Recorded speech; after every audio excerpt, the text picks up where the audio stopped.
سلامتي خطاتلتي مدب يوتيوب channel سينما سمرم نلو بزبلنا يم تصبصبات سبورت حزنا متسينا لنا مكتتالكم بخبر نقدم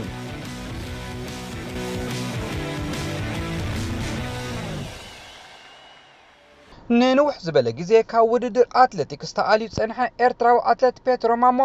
አምነ መበል 38 ጊዜው ኣብ ስዊዘርላንድ ተኻይደ ቲዮን ዲክሰንስ ብምስታፍ አንጸባራቅ ዓወት አመዝጊቡም ነዚ ናይ 16 ኪሎ ሜትር ውድድር ፔትሮ ማሞ በ1 ሰዓትን 8 ደቂቃን 41 ካሊታትን ብምዛሚ ዓወት ኮይኑ ካልኣይ ሜክሲካዊ ካሬራ ካርሎስ በ1 ሰዓትን 10 ደቂቃን 51 ካሊታትን ሳልሳይ ናቬር ቬንስ በ1 ሰዓትን 10 ደቂቃን 55 ካሊታትን ራብዓይ ካርድ ሲልቪያን በ1 ሰዓትን 13 ደቂቃን 51 ሰከንዳትን 50 ሻቻይ ዝኾኑ ካብ ክለን ቱራዝ ዘጌር ዝኾኑ ኬንያውያን ኑዱንጉ ጎፍሬን ጂክኒ ኒጀሪን በብናይ ቆርብ ካልኢት ፍልሊ ተመራርሖም ካቱን ኮሎ በተመሳሳሊ ኮሎምቢያውያን ቬራ ዲያጎ ፖዳር ሮድሪገስ ሶል አንቶኒን ድማ ናሻቻይ ክሳብታሽ አይተር ተሒዞም ሓደ ሰዓትን 15 ካሊትን 12 ንኡስ ካሊትን ጊዜ ዝተሓረ ኬንያዊ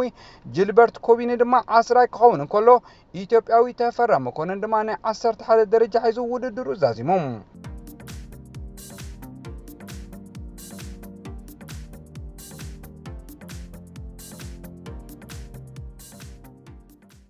ኣብዚ ተፈላለየ ናይ ሓጺር ውድድራት ብምስታፍ ስሙን ስም ሃገሩን ከስሚ ህርድግ ዝብል ዘሎ ኤርትራዊ አትሌት ዮሐንስ ኢዮብ ኣብ በርሊንግሃም ዝተኣንገደ ብሬይ ሃርሰን ሜሞሪያል ዝብል ቅጽል ስም ዝፍለጥ ውድድር ትማሊ ሰንበት ኣካይዱም እዚ ተጠቕሰ ውድድር ገለ ክፋሉ ንተወዳደርቲ ምቹእነት ዝሓዘለን ክኸውን ፍርቂ ናይቲ ጉዕዞ ግን ዓቕልን ተጻዋርነትን ዝሓትት ነይሩ ልዕሊ ኩሉ ድማ ክብድ ክብል ዝገብሮ ነቲ ውድድር ኣብ ኢንዱስትሪያል ፋብሪካ ዝርከበሉ ቦታ ምክያድ እዩ በዚ መሰረት ሕጽረት ኦክሲጅን ማለት እስትንፋስ ከኸትል ግድን ነበረ ብዘይካዚ ሓውስ ዓቐብ ዘዓብለሎ ብምንባሩ ንተወዳደርቲ ድሕሪ ቆርብ ጉዕዞኦም በዲህዎም ይክበሃል ይከኣል ይኹን እምበር ተስፋ ናይ ዘይምቑራጽ ሕልና ዝውንን ብጫዓይ ዝብል ሳጓ ዝፍለጥ ዮሐንስ ኢዮብ ብዘይ ስክፍታ ካብ 3 ኪሎ ሜትር ንቕድሚት ክምርቀፍ ተራዩ ከም ውጽኢት ናይ ዝከኣ ጉጅለታት ከምስረታ ግዜ ኣይወሰደለንን አትሌት ዮሐንስ ሕምባቡ ብምዝያድ ን5 ኪሎ ሜትር ማለት 14 ደቂቃን 50 ካሊታትን ንበይኒ ተኸቲልዎ ዝነበረ ሊምካ ብ15 ሰከንድ ተፈንቲቱ ን5 ኪሎ ሜትር ብ15 ደቂቃን 05 ሰከንድን ክበጽሖ ኺኢሉ ንዕኦም ዝሃድኑ ዝነበሩ ኣብ ሳልሳይ ጉጅለ 30 አትሌታት ጠኒፋ ዝነበረ ድማ ናይ 8 ካሊት ካብ ሊም ተፈንቲታ ደበኽ በለት ይኹን በር ድሕሪ 5 ኪሎ ሜትር ንኹሎም አትሌታት ከቢድ ብምንባሩ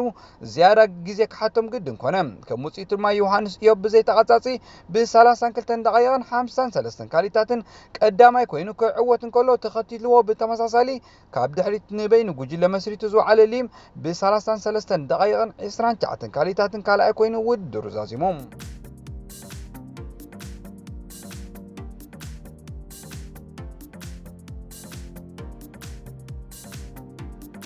ንመበል 58 ጊዜው ኣብ ዝተኻየደ ውድድር ጎቦ ፍሌታ ትሬይል ማሎኖ ኤርትራዊ ፊልሞን አብርሃም ተሳቲፉም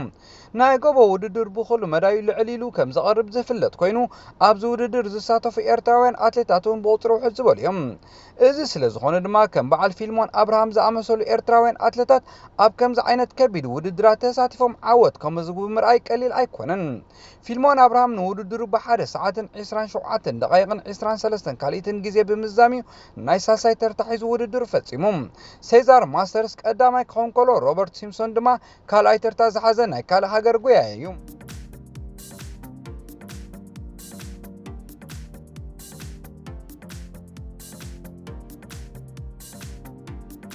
ኤርትራዊ ተቀዳዳማይ ክለብ ኣስታና መርሃዊ ቅዱስ ዝሳተፎ ዘሎ ቱር ፓሎኝ ትማሊ ናይ ራብዓይ መድረኽ ውድድሩ ኣሰላሲሉ እዚ ንመበል 76 ጊዜ ዝካየድ ዘሎ ውድድር ቢሲአይ ናይ ካልኣይ ሓይሊ ፈረስ መዐቀን ኣለዎም ክሳብ ሕጂ ኣብ ዝተኻየደ ውድድር ፕሮፌሽናል ተቀዳዳማይ ኤርትራዊ መርሃዊ ቅዱስ ኣመዝጊቦ ዘሎ ውጽኢት ምስ ንምልከት ቅድሚ ትማሊ ኣብ ኮራኩ ዝፈለመት ናይ 132.3 ኪሎ ሜትር መኽፈቲት ውድድር መርሃዊ ቅዱስ ካብ ዕውት ተቀዳዳማይ ክለብ ቦርሃንስ ግሮ ፓስካል አከር ብግዜ ከይተበልጸ መበል 43 ተርታ ሒዙ ንውድድሩ ክዛዝም እንከሎ ኣብ ትማሊ ዝቐጸለት ካብ ቶሮስኪ ክሳብ ኮትዋይ ዝተዘርግሐት ናይ 152.7 ኪሎ ሜትር ውድድር ድማ ኣባል ክለብ ሚቸል ስኮት ኖትስሉክ ቀዳማይ ክኸውን ከሎ ብግዜ ካብኡ ዘይደሓለ መርሃዊ ቅዱስ ድማ መበል 35 ተርታ ረኺቡ እዩ ቱር ፓሎን ናይ 7 መድረኻት ዕምሪ ዘለዎ ውድድር እዩ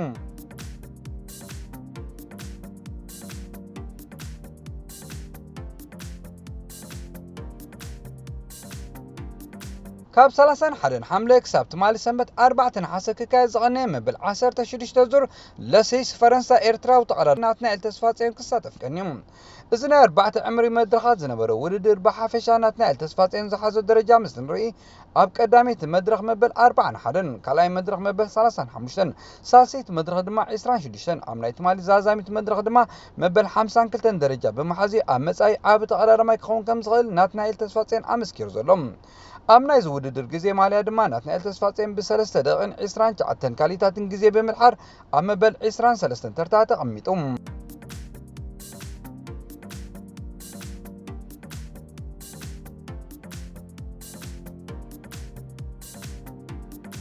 ካብ ዜናታት ቅድድም ብሽክለታ ከይወፀና ናይ ሓደ መዓልቲ ውድድር ሳይክሊስታት ሳን ሰባስቲያን ብቐዳም ተሰላሲሉ። እቲ ኣብ ሳን ሰባስቲያን ዝተኻየደ ናይ 227.3 ኪሎ ሜትር ውድድር ካብ ንቡር ንላዕሊ መወዳደሪ ቦታ ዝሓቆፈ ነበረ። በዚ መሰረት ድማ ነቶም ናይ ምሕኳር ዓቕሚ ተመክሮን ዘለዎም ከም ዝፍትኑን ርጉፅ ነበረ። በዚ መሰረት ነዚ ካብ ጫፍ ናብ ጫፍ ኣዝዩ ከበድቲ ዓቐብ ቁልቁለትን ዝነበረ ውድድር ቤልጅማዊ ሬምኮ ኢቨንቫይል ብ5 ሰዓትን 44 ደቂቕን 27 ካሊታትን ዕውት መበል 39 ሳን ሰባስቲያን 2019 ክኸውን እንከሎ ካብኡ ድማ 38 ካሊታት ጥራይ ዝተፈተተ ግሬግ ኣቨርማት ድማ ካልኣይ ተርታ ሒዙ። ኣብዚ ውድድር ንክለብ ዳይሜንሽን ዳታ ወኪሉ ዝተሳተፈ ኤርትራዊ ኣማኑኤል ገብረ እግዚኣብሔር ድማ ብቴክኒካዊ ፀገማት ንውድድሩ ከም ዘይዛዘሞ ተፈሊጡ።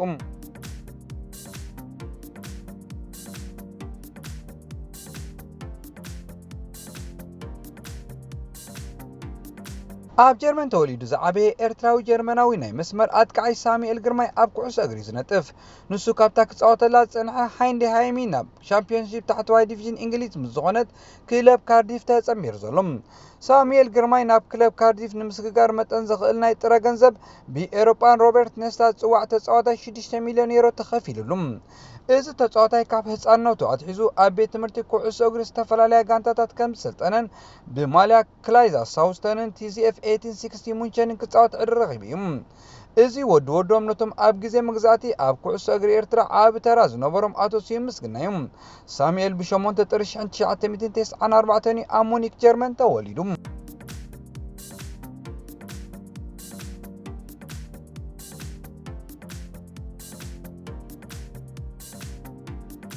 ማንቸስተር ሲቲ ኣብ ታሪኻ ንፅዋዕ ኮሚኒቲ ሺልድ ንሻትሻይ ግዜ ብምዕዋት ናይ ገዛ ርእሳ ሓድሽ ክብረ ወሰን ኣመዝጊባ። ነዚ ናይ ኮሚኒቲ ሺልድ ግጥማት ስታዲየም ወምብለን እዩ የአንጊድዎም። እታ ክምህ ዘይትብል ጋንታ ዝብል ቅፅል ስም ተዋሂባ ዘሎ ማንቸስተር ሲቲ ምስ መጋጥምታ ሊቨርፑል ሓያል ፀወታ ኣካይዳ። እዚ ግጥም ንክልቲአን ጋንታታት ዘገድሰን ብምዃኑ ድማ ብወገን ክልቲአን ጋንታታት ከም ንፋስ ባልባል ኢለን ዝኸዳ ኳዕሳስ መቁፀሪ ኣይነበረንን። ከም ውፅኢት ናይዚ ድማ ማንቸስተር ሲቲ ፀወታ ካብ ዝፍልማት ሒዙ 12 ደቂቕ ዘቁፀረሉ ግዜ ካብ ራሂም ስተርሊን ብዘመዝገበታ ሾቶ ኣቢላ መሪሕነት ናይቲ ግጥም ሒዛ። ሊቨርፑል ንዝተመዝገበታ ንምሕዋይ ብዙሕ ፃዕርታት እኳ እንተካየደት ዝሰልጣ ግን ኣይነበረን። ንዕረፍቲ ድማ ማንቸስተር ሲቲ 1-0 መሪሓ ወፅያ። ድሕሪ ዕረፍቲ ፅማዓት ሾቶ ዝነበራ ሊቨርፑል ኣብ መበል 77 ደቂቕ ብመገዲ ማቲብ ኣቢላ ረውያ።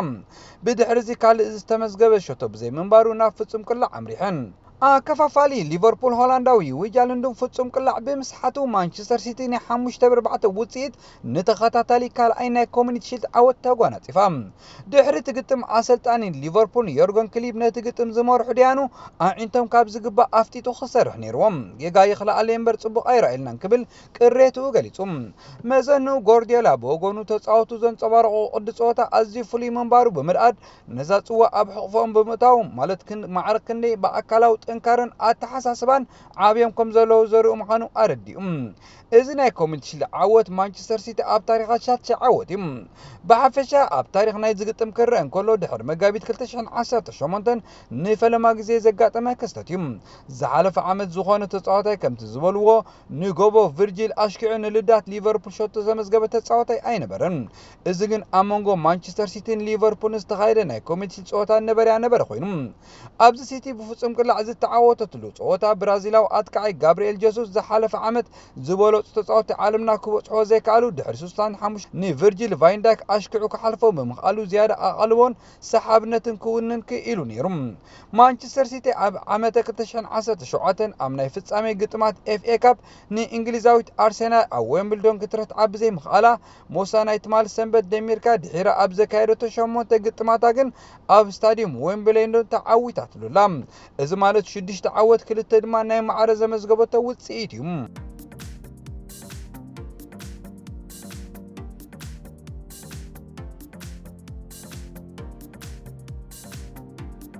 ተኸታተልቲ መደብ ዩቲዩብ ቻነል ሲነማ ሰመረም ናይ ሎም መደባትና ኣብዚ ወዲና ኣለና። ጽባሕ ብኻልእ መደብ ይረኽበና። ሰሰናዩ